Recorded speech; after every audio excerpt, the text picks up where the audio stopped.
Hey everybody, Tony here, Ai2 Products. Today we're going to talk about the quick attach and the bucket and how to make those two go together and work properly and the preferred method to do that. We'll see you in a second.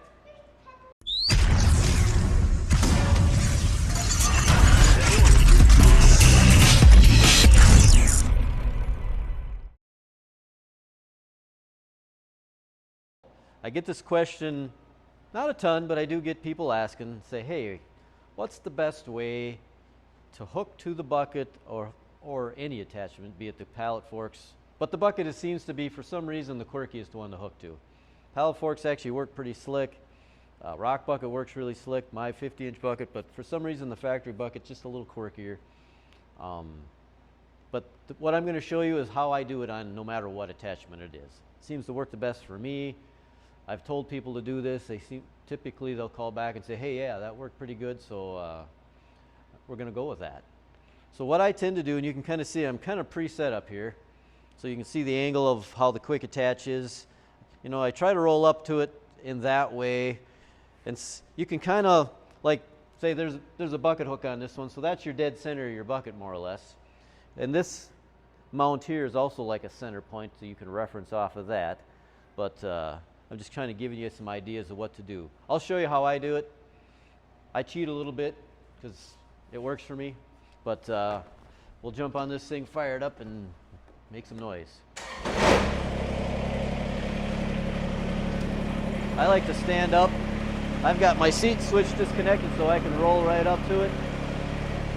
But get up to where you can see what you're doing. There, I'm going to jump off for a sec. So you can see I've got it hooked in the center hook, and I lift up on it. Where a lot of people have trouble is they try to come into it and roll this into position while it's on the ground. And that hook, depending on where you're at in that hook, you can be too high or too low, because technically when you have the bucket or the attachment hooked to the quick attach, it doesn't rest right in the belly of that center hook. It actually should have a little gap, so there's a little bit of float there. So all the weight is carried down here, and that rollback cylinder is just doing that. It's either rolling the bucket forward or it's rolling it back. That's all it's doing, or the attachment, whatever you want to call it. So what I do is I pick up so that the attachment's off the ground a little bit, and it don't have to be a lot, but just so it's kind of hanging from that center hook. And then we'll fire her back up again. All right, I moved the tractor because I was in a really goofy part of the floor over there, so we're going to do this here in this where it's much flatter, because you definitely want it in as flat a surface as you can get it. But I mean, if it's not perfectly flat, don't worry about it, but just get it close, and then we'll get back into here again.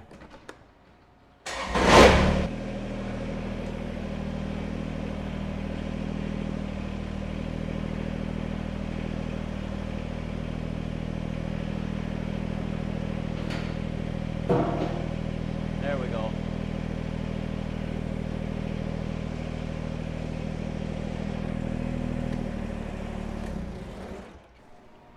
So there, you kind of see what I'm talking about.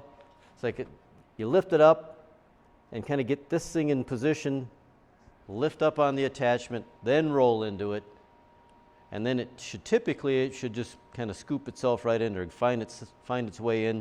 Of course, just drop these things into place after you're done, and then we'll kind of show you how to unhook it now here. This tends to be almost the trickier point at times. So we'll give this a shot here.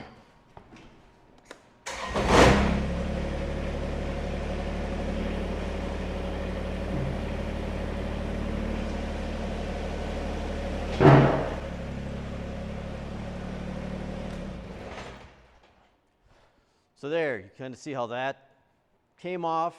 Because what happens if you set it flat on the ground and then try to roll out of it, all the weight of the bucket is bearing down right in here, and it wants to tip the whole bucket over. So if you kind of just pull up like I did, just drop the nose down so it's touching the ground, and then just bring the whole loader down, it kind of rolls itself into out of position or out of place, and then you can finish it and drop it off. But I'd say once you do it several times, you kind of figure out a system that works for you. This is kind of how I recommend it.